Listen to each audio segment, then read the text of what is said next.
তৃতীয় শ্রেণীর প্রিয় শিক্ষার্থী বন্ধুরা, আজকে আমরা গণিত বইয়ের 30 পৃষ্ঠার 7 নম্বর অঙ্কটা করব। রাজন বার্ষিক ক্রীড়া প্রতিযোগিতায় 800 মিটার, 1000 মিটার ও 400 মিটার দৌড়ায়। সে মোট কত মিটার দৌড়ায়? এটা আমাদের যোগ করতে হবে। তো চলো আমরা দেখে নিই কীভাবে যোগ করব।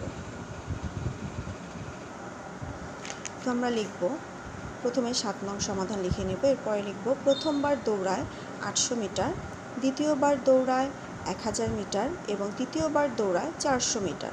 তো আমরা সেগুলোকে সংখ্যার নিচে সুন্দর করে সংখ্যা সাজিয়ে লিখব। এবার আমরা যোগ করব। 0 0 যোগ করলে হয় 0, আবার 0 0 যোগ করলে হয় 0।